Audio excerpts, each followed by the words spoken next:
Di situ tiba-tiba hujan besar. Kita mau nggak mau nyari landai kan, landai yang bisa lah buat nampung kita semua. Nah pas kita udah nampung, kita bikin tenda lah. Nah kita basah-basahan tuh, bersalin. Di situ masih aman-aman aja sampai jam 9 malam. Di situ pas jam 9 malam kita ngerasa ada. Assalamualaikum teman-teman, kembali lagi di cerita misteri official. Nah, dalam kesempatan malam ini saya bertemu dengan Mas Rama nih. Jadi Mas Rama ini dia punya pengalaman dalam mendaki gunung. Nah, jadi sebelumnya itu dia pernah cerita ke saya. Jadi pas lagi cerita itu dia juga sempat nunjukin fotonya gitu, foto di atas gunung. Nah, pas saya lihat fotonya itu kayak di belakangnya itu kayak penampakan gitu, bener-bener jelas banget. Dan saya tertarik nih dengan ceritanya Mas Rama. Jadi bisa tolong diceritakan gak Mas dari awal biar teman-teman tuh biar tahu gitu.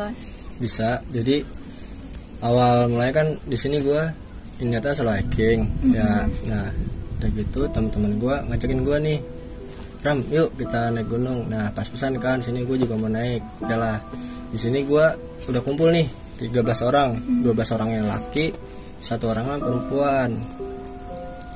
Dari situ gue udah kumpul nih. Nah gue berangkat lah mesen mobil bak. Nah dalam mobil bak itu gue udah ada gangguan. Di situ gue emang udah ya gimana ya, udah punya firasat nggak enak lah berangkat. Teman-teman gue maksain, ayolah bang katanya naik. Udah diundur 2 kali nih berangkat, tapi nggak jadi. Ya udahlah gue paksain kan ya dengan Bismillah. Pas gue udah dalam perjalanan naik mobil bak, nggak tahu kenapa tuh musibah datang tiba-tiba, seperti mobil bak tiba-tiba mati, padahal ya nggak kenapa kan. Oke lah kita jalan aja, paksain. Pas sampai rel kereta tiba-tiba ada nenek-nenek lewat situ, kita kaget dong berhenti. Nah dari supirnya itu kita tanya ada apa mas ya, dijawab tadi ada nenek lewat, kalian ngeliat nggak? Nah kami serentak bilang tidak ya, karena ya kami posisinya di belakang kan, nggak fokus ke jalan gitu. Ya udahlah ya kata gue, udah mas jalan aja Bismillah. Ya udah Bismillah berangkat sampai tuh di pool, kita naik mobil, kita perjalanan ke Garut tuh aman aja. Lalu kita sampai Pila, pas sampai Pila kita ya istirahat lah ya sebentar. Paginya mandi langsung berangkat ke bawah kaki gunung Cikuray. Di situ kami pas sebelum berangkat kita membaca doa, terus kita ya minta perlindungan lah ke Allah, ke alam. Di situ tiba-tiba ada lebah seperti tawon lah, kalau nggak tahu namanya lebah ya, tawon. Dia seperti ngasih kode tuh kalau kita udah boleh naik di hari itu. Jadi kayak kita suruh ganti hari naiknya. Lebahnya tuh kayak gimana misalkan? Lebahnya itu seperti satu lebah. Iya. Dia ngelilingi kita semua. Udah kata dia tuh kayak ngelarang kita. Oh dalam bahasanya. Dalam bahasanya gitu. Kita dilarang untuk naik hari ini. Tuh. Tapi teman-teman yakinin kalau tidak ada apa-apa ya. Udahlah kita Bismillah berangkat. Naik pas sampai pos 1, salah satu teman kita itu sudah kena teror.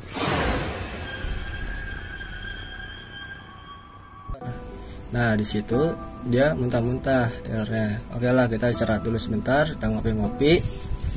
Setelah dia selesai diobatin kita lanjut ke pos 2. Pas pos 3 kita ngopi lagi istirahat. Di situ yang kena teror itu dia dengar lagi suara seperti kuntilanak. Dia doang yang dengar, yang lain tidak. Oh satu orang doang itu. Iya dia doang. Situ lebah ngelilingin gua tuh, pokoknya sampai 7 kelilingan lah biar kata mah. Lebahnya sama kayak sama pertama. Dia pokoknya kita jalan dia ngikutin kita dari belakang. Dia nggak bakal pergi kemana-mana. Kita lanjut, cuaca udah mendung tuh, udah sekitaran jam 4 jam 5 udah mendung, udah cuaca juga buruk. Enggak, itu pagi atau sore? Itu sore. Jam 5 sore itu udah buruk cuacanya. Kita lanjut ke pos 4. Nah di pos 4 itu kita nemu anak 2 orang, dia ketinggalan sama timnya. Ya udahlah, dia minta gabung ya kita ajak. Nah jadi kita ada 15 orang di situ kan posisinya.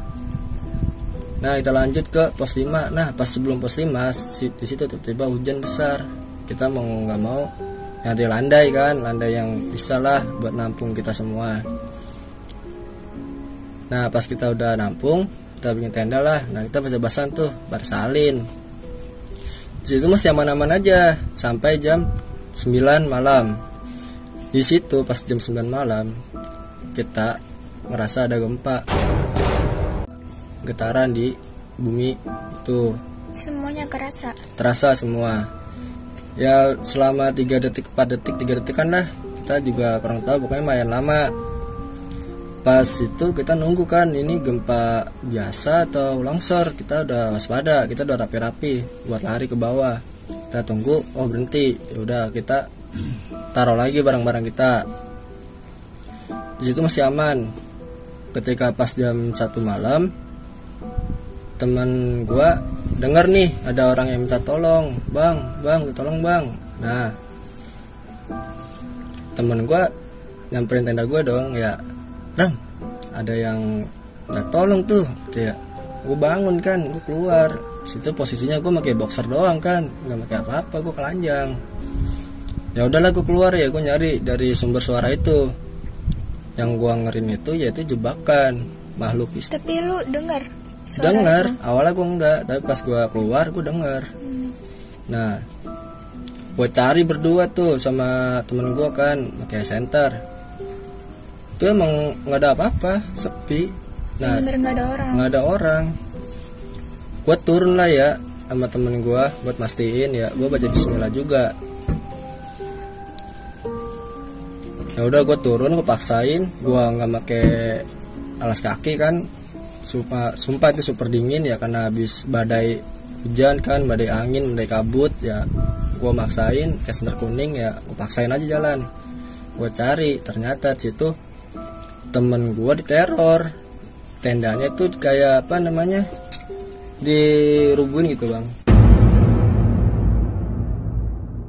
Oh digoyang-goyangin? Iya, jadi dia jatuh ke bawah tendanya. Alhamdulillah itu dia jatuhnya di trek, bukan di jurang. Tapi ada orangnya gitu dalam tenda? Ada 2 orang.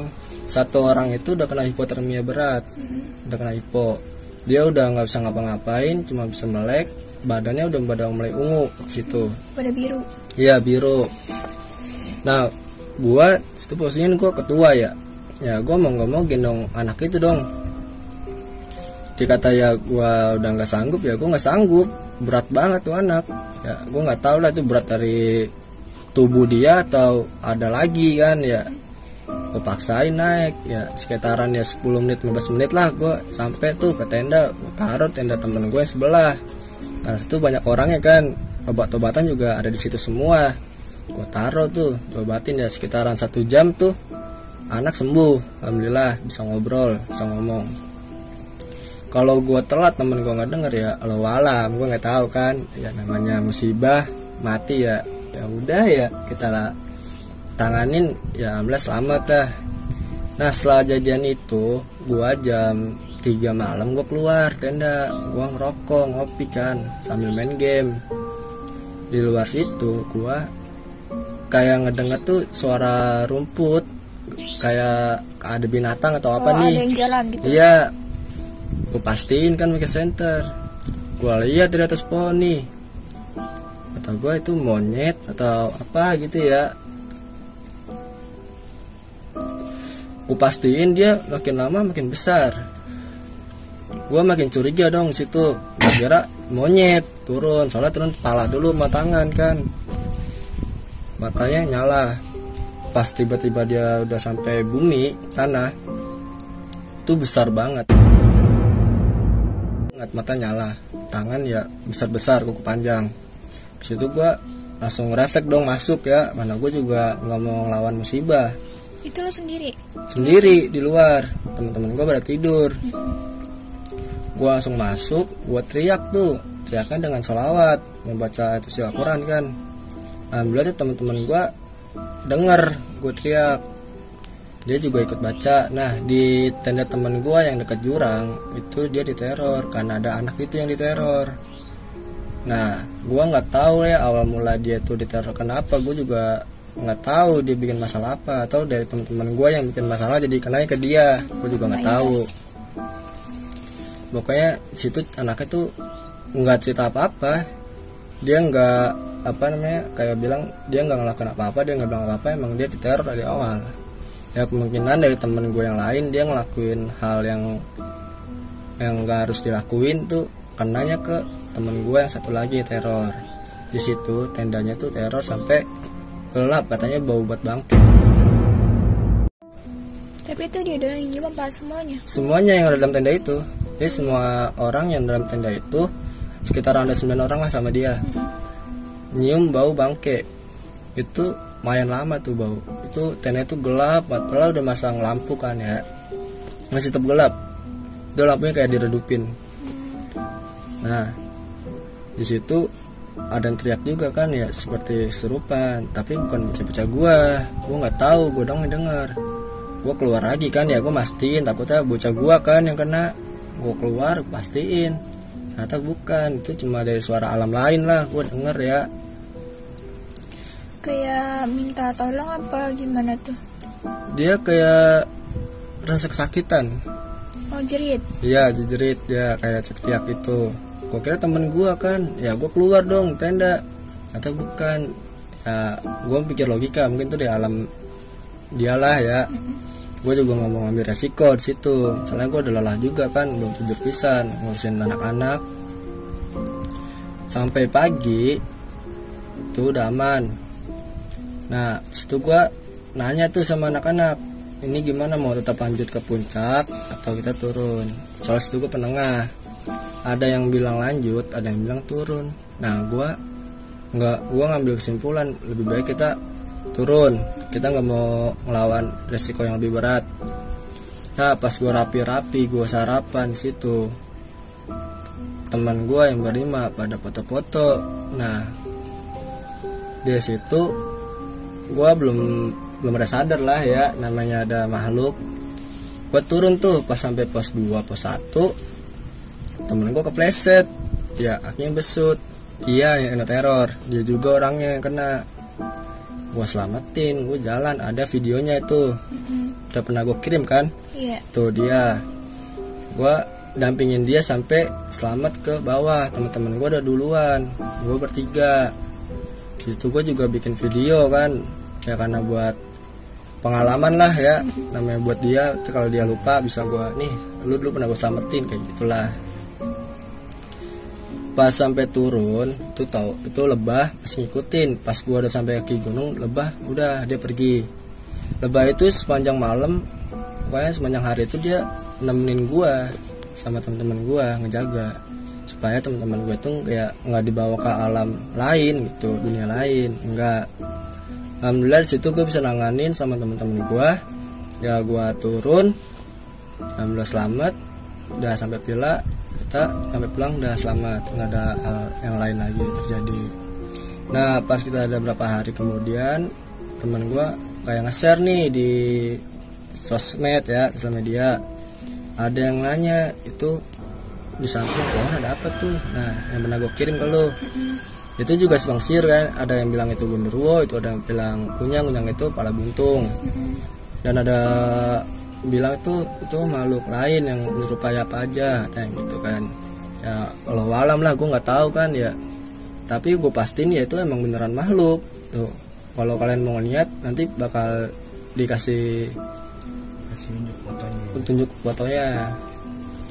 Tapi kan itu yang temen lu di teror tuh ya, tapi lu nanya nggak kenapa temen lu di teror gitu? Maksudnya tanya ke temen lu gitu? Gue sempet nanya. Awalnya gue nanya awal mulanya kan ya, kenapa dia bisa diteror. Nah dia ngejawab, dia nggak ngelakuin apa-apa, dia cuma ngikutin saran dari ketua kan, saran jalan-jalan, saran berhenti itu. Dia emang dari situ udah badan udah nggak enak, padahal dia seger-seger aja. Pas sampai pos 1 kayak ada dorongan gitu, jadi dia muntah. Disitulah dia juga nggak ngelakuin hal yang buruk yang nggak harus dilakuin, nggak. Kata Kiki, ada yang mau tanyain nggak? Ya kalau cara ditanya, nah itu kan padahal siang dan pagi ya, pagi. Dan itu lu nggak sengaja itu foto gitu teman lu. Maksudnya motor lu kan lu di Cikuray nih, pas lu itu nggak sengaja kan, nggak ngeliat lu itu. Enggak sengaja, itu emang pengen post itu, dia emang pengen foto di jalur trek naik. Niatnya dia foto lah tuh jalur naik ya.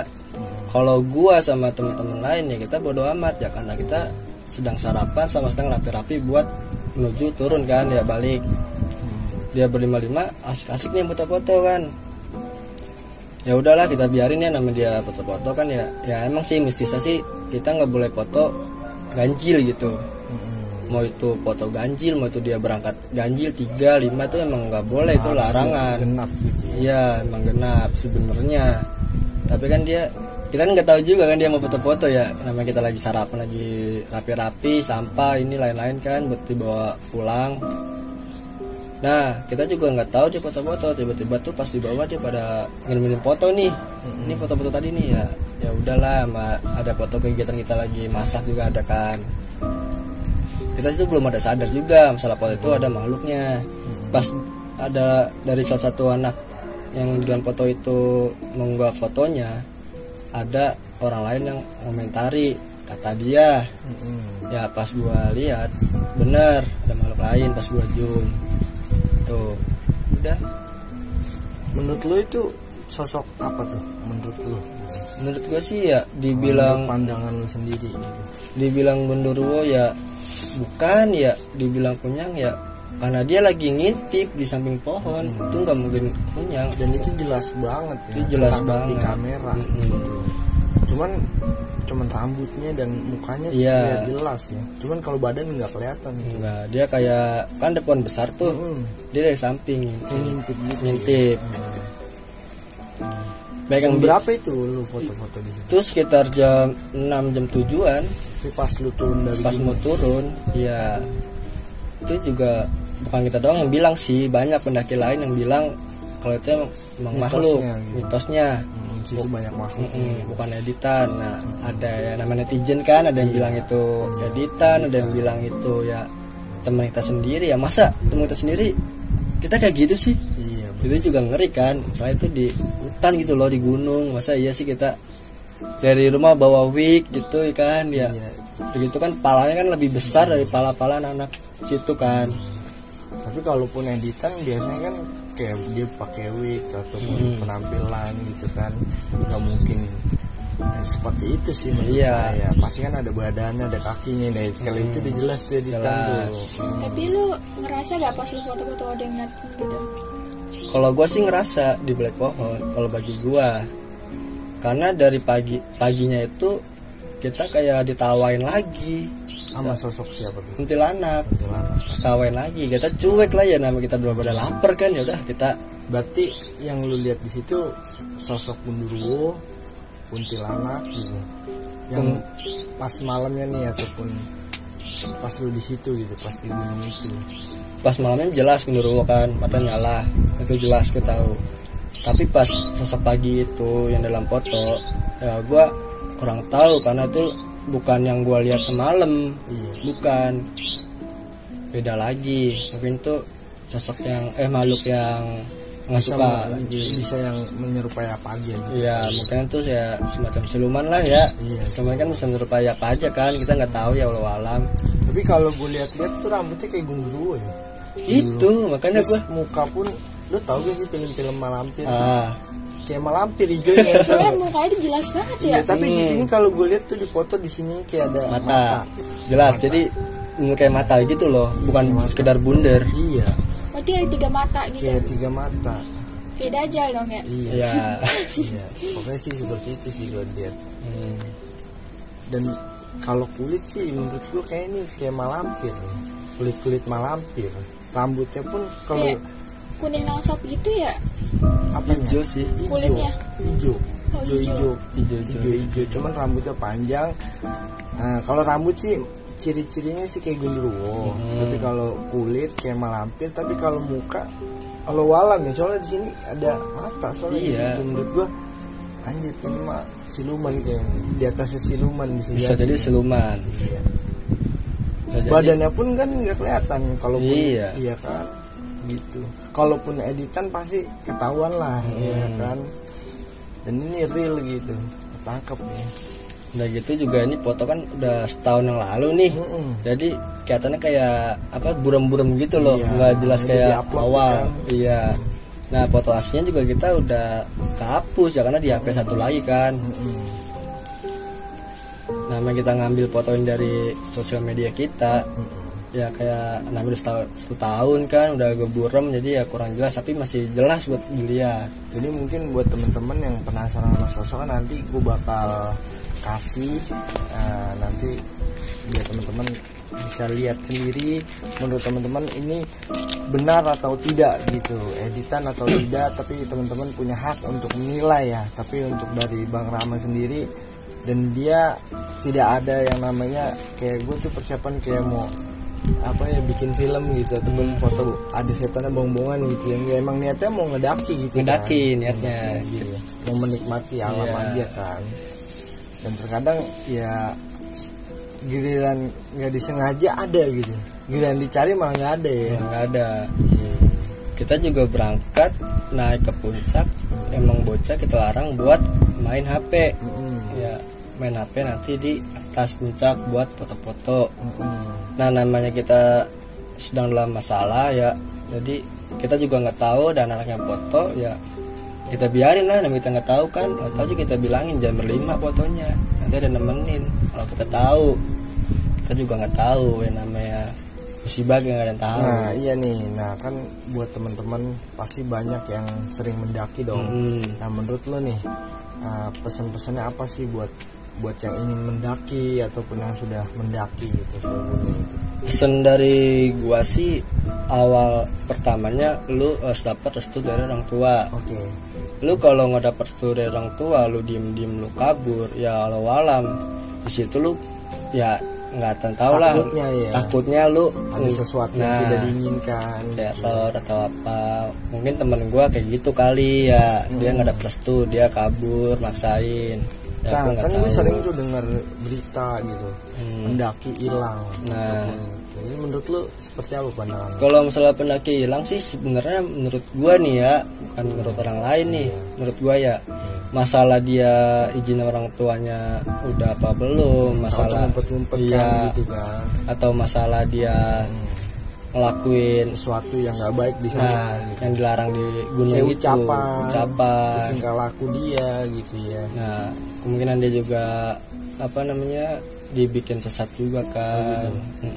Jadi ngaruh gak sih kalau misalkan lu naik gunung nih, kalau pikiran lu misalkan kotor nih gitu, ngaruh gak sih kira-kira? Kotor itu ya pokoknya kotor aja.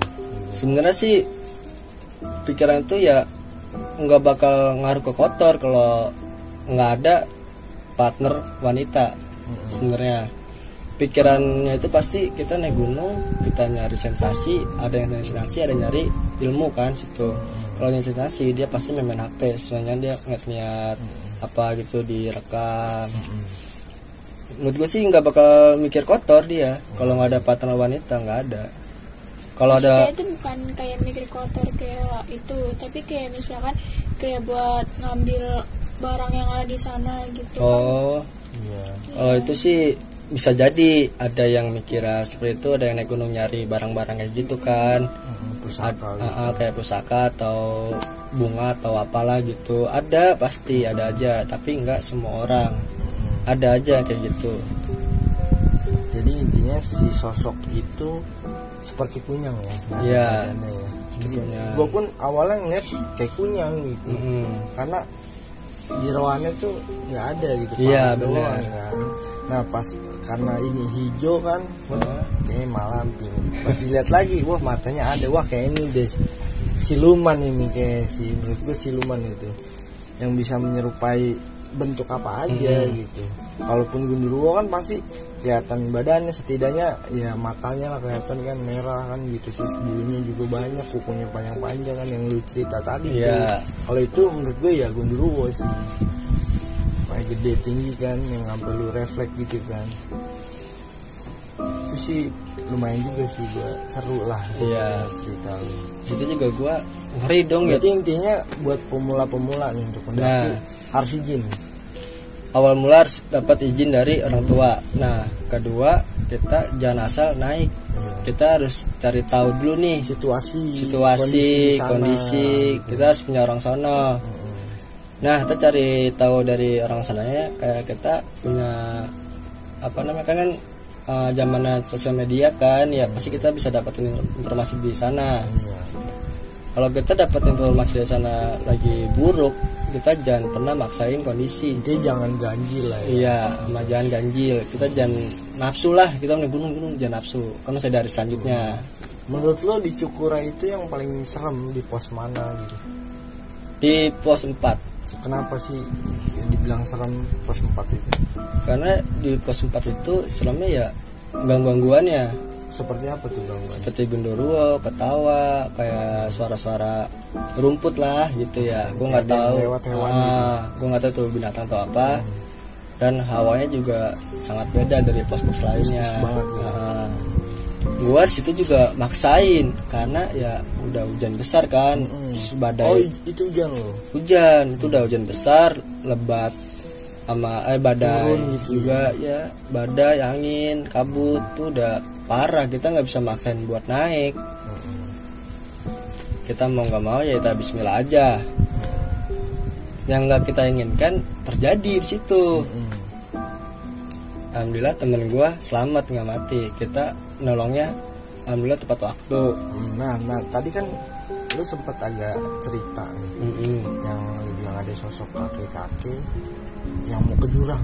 Menurut lu itu kan penglihatan lu kayak orang gitu. Oh ini berani ke jurang. Nah itu gua ada tertarik sih sedikit. Maksud lu itu siapa sih? Nah jadi pas gua mau turun nih dari gunung, pas gua mau turun di trekan itu, gua main belakang nih bertiga, temen gua kan, anak gua ngejagain. Gua serontak tuh kaget loh. Kata gue apaan nih, kata gue kakek lewat kayak jalannya ya kayak bukan kakek gitu loh, ke jurang. Tapi sosoknya kayak kakek pakai tongkat kayak gitu tuh. Tapi lu kira itu manusia atau gimana? Awalnya gue kira manusia awalnya, tapi gue kaget dong ya. Gue juga niatnya pengen ngebantu gitu biar gak ke jurang, tapi gue langsung kayak ada nahan gitu, jangan kayak ada nahan. Nah gue nggak tahu ya gue itu siapa. Gue mikir lagi logikanya gini ya, orang nyebrang nggak mungkin nyari mati lah ya ke jurang, pasti dia nyari jalan yang aman dong. Nah itu gue udah mikir lah ya, ini apaan nih, ya udahlah gue cuekin. Ya gue di belakang gue ikutin bocah-bocah gue. Oke. Jadi intinya itu gangguan juga ya. Gangguan. Kalaupun lu terbawa lu akan ikut sebenarnya gitu. Sebenarnya ikut gua kayak diri lu tuh nggak ada nahan nih, nggak ada yang nahan gitu. Mungkin lu terbawa penasaran. Gitu. Mungkin ke bawah. Iya. Saking itu siapa sih gitu. Gua nggak tahu itu dia niat baik atau buruk, gua nggak tahu ya, karena gua situ ikut campur dalam teror itu. Gue ikut campur. Kan teman-teman gue yang lain gak ikut campur ya, karena gue situ ikut campur ya.